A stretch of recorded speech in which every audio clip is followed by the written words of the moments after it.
your brother na mag-resign because Yes. he will deserve to be the president of the Philippines. This is biblical. As if she's doing the Isaac and Cain story. Ano nangyari kay Isaac at saka Cain? Nag-away-away sila. In fact, nagkapatayan sila eh. Nangyari din ito sa kay Jacob and Esau. Magkapatid sila, nag-away-away sila. So, si Amy Marcos, para to prove ang kanyang sincerity, para hindi siya sabihan na ginagamit niya yung tayo ng mga Duterte na para ibotohin siya, to prove yung kanyang sincerity na she's just like doing a Cain and Abel or Jacob and Isaac, which is in a big of good governance na we should be this family set up. So having said that, ang PDP laban, pag manalo sila lahat, ibabalik nila ang pagsulong ng totoong federalism. Kung saan, yan ang core God-given principle ng ating pamamahala. At ang isa pang punto na bakit kailangan natin i-voto straight ang PDP laban. Kasi a vote for PDP laban na manalo na ng mga kandidato is a vote for Inday Sara Duterte kasi gusto nila i-impeach si VP Sara. So, you vote for lahat ng mga kandidato ng PDP laban, saka yung ipanaw sa bayanan si Ka Eric, kasi kinausap ko si Ka Eric, ang magagandang mga lahi, mga gandang laws dito sa Canada, lalo na yung healthcare system natin, yung freedom of information na kung lahat ng mga government agency malalaman kung ano yung mga ginagawa nila, even sa mga resibo. Ito ay i-inline natin sa layunin ni Pastor Tubuloy na zero corruption. Yes. So, pag banala ito, pinipilaban natin, yung partners natin na yung kampanya na nakita ko yung data sa kanila. Sabi natin, ito yung mga laws, ito yung mga magandang laws na ginagawa dito sa Canada para i-implement natin yan sa Pilipinas dahan-dahan. Yes. It's a long process. That's why we need an information dissemination campaign on this, and you have to think for it that whatever we do, ang mga benepisyo yung pamilya na kung saan doon kayo nabilong, doon kayo nanggaling. Yes. One thing more. Ano yung magulang mo, kung ano yung mga habits mo, dadalhin mo yan sa pamumuno sa isang bansa. Tingnan mo si Bongbong Marcos. Pinalaki siya ng tatay niya, si Marcos Sr. na pasagulero, happy-go-lucky, according kay Senator Nick Cosite, nakita niya na nag-take ng illegal drugs, nagsasabu siya. Wala siyang malasakit sa mga mahihirap. Wala siyang empathy sa mga mahirap. Tingnan mo yan ang ginagawa niya. Kaya, naging president siya, binigyan siya ng pagkataon ng tao Pilipino na mamuno, ano ang ginawa niya. Pinotektahan niya ang mga drug lords kasi doon siya kumukuha ng kanyang supply, ng kanyang subo. So, ito yung video ni Bongbong Marcos. Ito ay pinakita sa House of Representatives. Ito ay nag-circulate na sa buong mundo, milyong Pilipino na ang nakakita nito. May nagtanong sa akin na to the fellow Canadians, why are we doing this? So I have to speak English because I have to say to the Philippines, to the world, even to President Trump, even to our Prime Minister who was just elected, Mark Carney, that the Philippines has a president who is accused of using illegal cocaine, illegal drugs, which is cocaine. This picture, this video has been circulated, and they say that this is AI.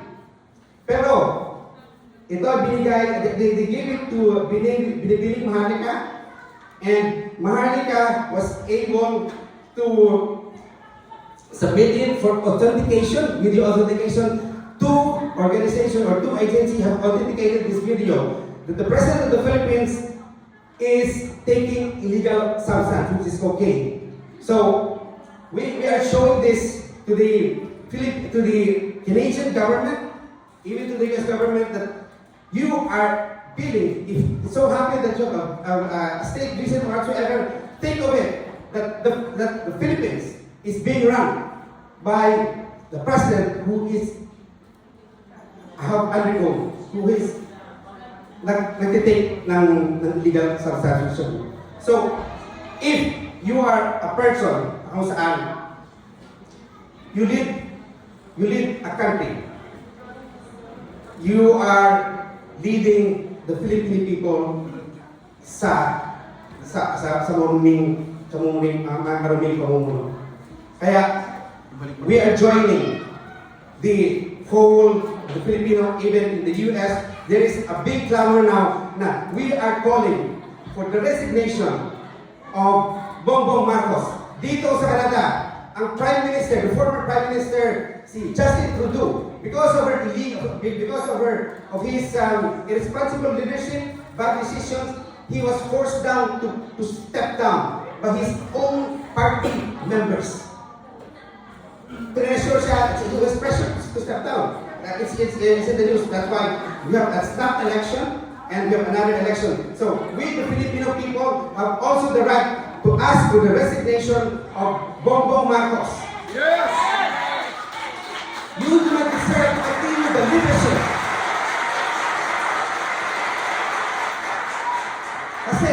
Kasi you are destroying the individual Filipino family na kung saan ako ay nang si Ate Terry. Kung minsan sumasama ang loob ko kasi may mga kamag-anak ako na nandun sa Pilipinas na nanirahan. Kayo, meron kayong mga kamag-anak doon na nanirahan. Yung mga pamilya kayo, mamahal kayo sa buhay. Ang pamilya ninyo ay unti-unting nasisira, naghihirap because of the bad policy na pinapatupad ng ating presidente na his other influence of illegal drugs. So, as a parting words, I'll be reading this condemnation letter about the CCP-NPA. I'll be circulating this later and you will please sign. Solidarity statement of Filipinos in Canada in defense of Jeffrica Eric Celis against the attacks of CCP, NPA, NDF, and the front organizations. In shortcut ko lang.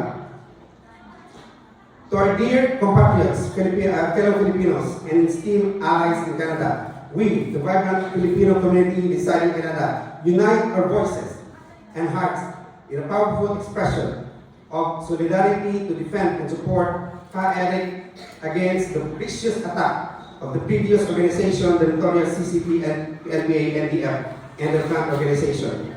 As a former NDF, ay hindi nila kinilala yung basic structure ng pamilya natin. Kasi sinisira nila ito.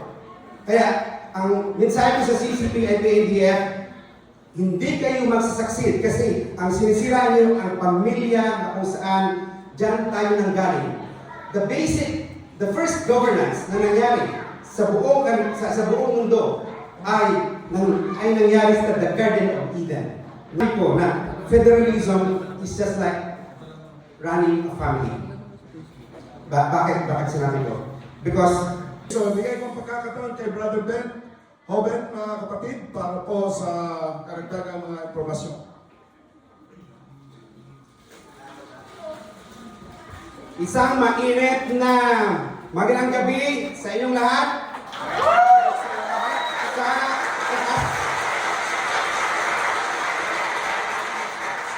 Sa ating mga kababayan na nanonood live sa Facebook ngayon, sa YouTube, magandang gabi, magandang umaga po sa bansang Pilipinas. At sa mga sa ibang sulok ng mundo, magandang hapon. At saka ito ay isang magandang pagkataon na kung tayo ay nakilahok, nagtipon-tipon tayo ngayong gabi dito sa Toronto, Canada para itaguyod natin yung good governance na gustong rating ng ating mga kandidato na kung sila ay manalo ay makapagbigay ito ng magandang resulta sa ating bansang Pilipinas. May statement dito si Ka Eric na ginawa kasi nung dumating siya dito, ang mga membro ng mga makaliwa, mga CCP, NPA, NDF, hindi lang siya. Kahit yung ibang mga kasama natin, kay Pastor Kibuloy, ay gumagawa ng mga hakbang kung saan gusto nila tubigin ang ating magandang intention para pagandahin yung pamalakad ng ating bansang Pilipinas. Pati si Tatay Digong ay ginawa din nila ng masusing plano na kung saan sila ay nakipag-collaborate sa Philippine government, lalo na kay Bongbong Marcos, para dalhin si Tatay Digong sa Dahig.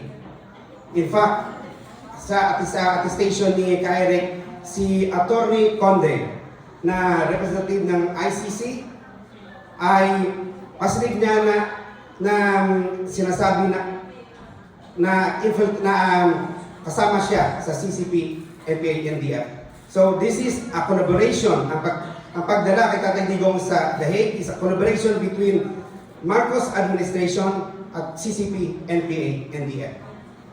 Ang public statement ito ni Ka Eric, meron akong print out dito mamaya pagkatapos natin habang nagtipon-tipon tayo, nagpa-picture, yung lalo ng mga leaders, paki-sign lang po kasi ito yung ating public condemnation na kung saan gusto natin ipadating sa CCP, NPA, NDF na tayo mga may magandang loobin ay tumitindig sa sarili para labanan yung inyong mga masasamang layunin para sa pamilya natin.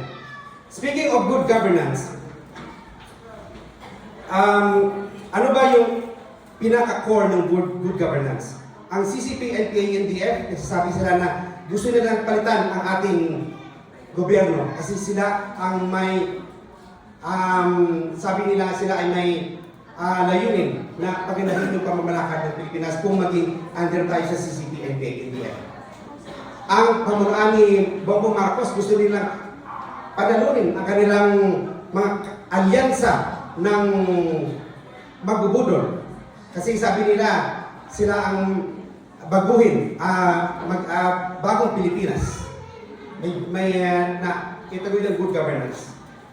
Ang PDP laban ay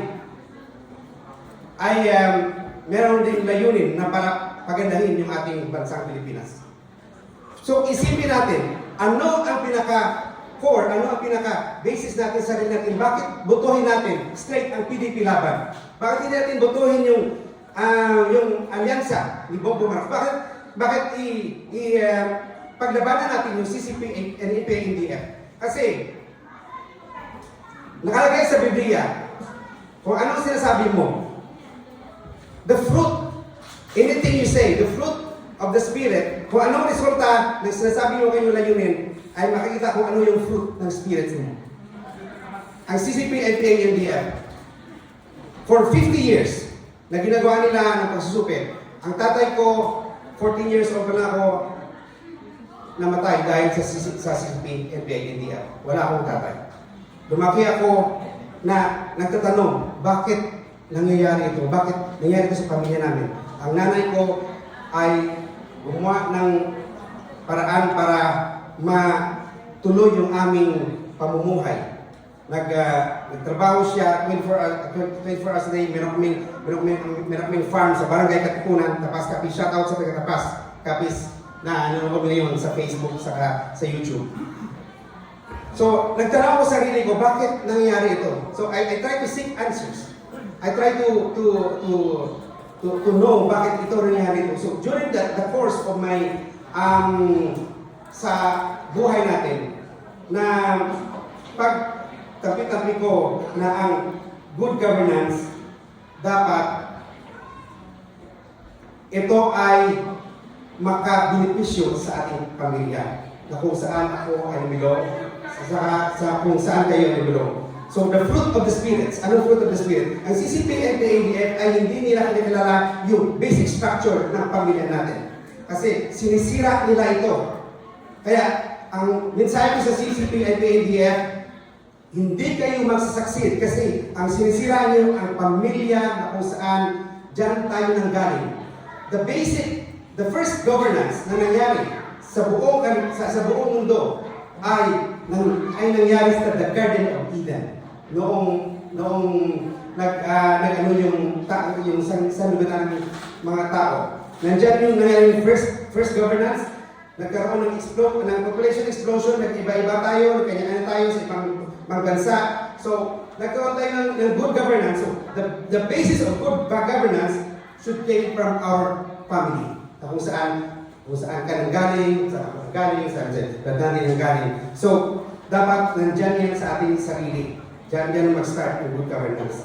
So, pag binigyan ka ng pagkataon na lumabas, saka in a bigger perspective, na mamuno ka sa isang organisasyon, mamuno ka sa isang bansa, kung ano ang upbringing mo, kung ano yung pinapalaki ng magulang mo, kung ano yung mga habits mo, dadalhin mo yan sa pamumuno sa isang bansa. Tingnan mo si Bongbong Marcos. Pinalaki siya ng tatay niya, si Marcos Sr.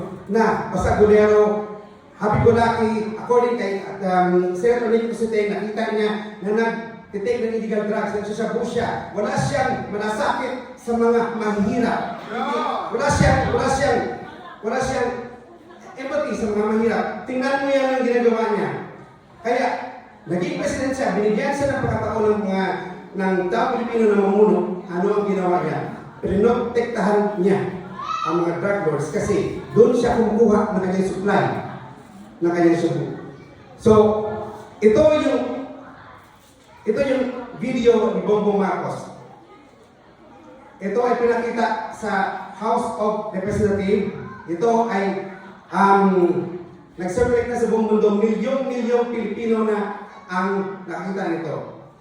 May nagtanong sa akin na to the fellow Canadians, why are we doing this? So I have to speak English because I have to say to the Philippines, to the world, even to President Trump, even to our Prime Minister who was just elected, Mark Carney, that the Philippines has a president who is accused of using illegal cocaine, illegal drugs, which is cocaine. This picture, this video has been circulated, and they say that this is AI. Pero ito ay binigay, they gave it to Binibining Maharlika, and Maharlika was able to submit it for authentication, video authentication. Two organizations or two agencies have authenticated this video that the President of the Philippines is taking illegal substance, which is cocaine. So we are showing this to the Canadian government, even to the US government, that you are feeling, if it's so happy that you have a state vision or whatsoever, think of it, that the Philippines is being run by the president who is nagtitake ng legal substance. So, if you are a person kung saan you lead a country, you are leading the Filipino people sa maruming pamumuno. Kaya, we are joining the Filipino, even in the US, there is a big clamor now na we are calling for the resignation of Bongbong Marcos. Dito sa Canada, ang Prime Minister, the former Prime Minister, si Justin Trudeau, because of his irresponsible leadership, bad decisions, he was forced down to step down by his own party members. Pressure siya, he was pressured to step down. It's in the news. That's why we have a snap election and we have another election. So we, the Filipino people, have also the right to ask for the resignation of Bongbong Marcos. Yes! You do not deserve to continue the leadership.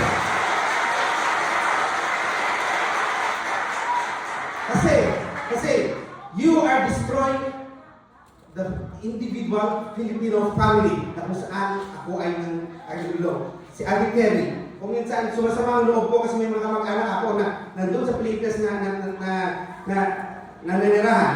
Kayo, meron kayong mga kamag-anak doon na nananirahan. Yung mga pamilya kayo, mamahal kayo sa buhay. Ang pamilya ninyo ay unti-unting nasisira, naghihirap because of the bad policy na pinapatupad ng ating presidente na is under the influence of immigrants. So, as a parting words, I'll be reading this condemnation letter about the CCP-NPA. I'll be circulating this later and you will have this signed. Solidarity statement of Filipinos in Canada in defense of Jeffrica Eric Celis against the attacks of CCP, NPA, NDF, and the front organizations. In shortcut ko lang. To our dear compatriots, fellow Filipinos, and esteemed allies in Canada, we, the vibrant Filipino community inside Canada, unite our voices and hearts in a powerful expression of solidarity to defend and support Ka-Eric against the vicious attack of the previous organization, the notorious CCP and NPA, NDF, and the front organization. As a former cadre of the Communist Party of the Philippines, the New People's Army, and the National Democratic Front, Ka-Eric Reza's public statement, as well as the action and criticism against him, have highlighted the urgent necessity of our community to confront the multifaceted threats posed by these communist terrorist organizations and their affiliated front groups.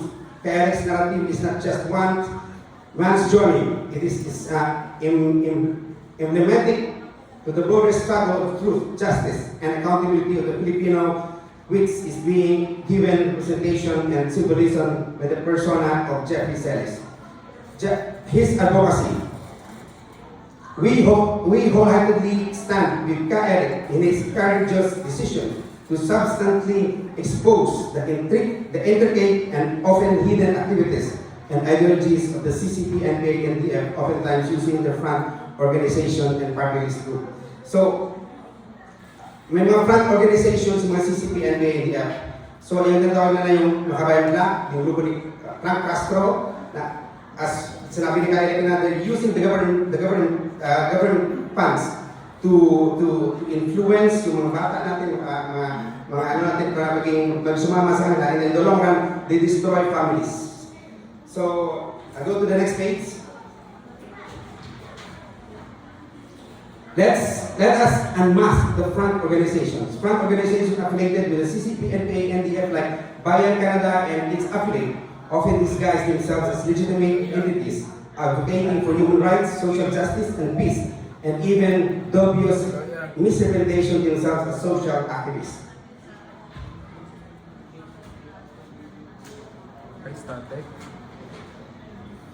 So let us raise our voices in a unified chorus against the CCP, NPA, NDF, and the incestuous front organizations such as Bayan Canada and others.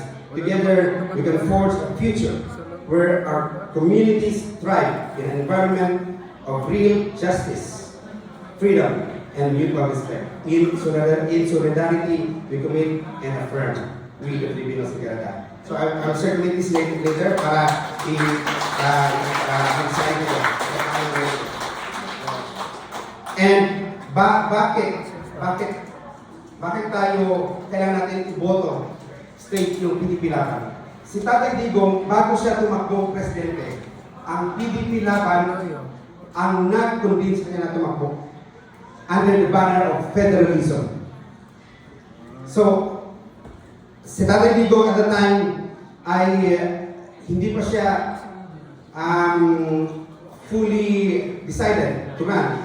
Ang PDP Laban, nalaman ko to during our Zoom meeting with the PDP Laban, hired together si Ate Mary, na yan ang nangyari. They conduct a nationwide survey ng patatapos sa dati yung under sa federalism na advocacy.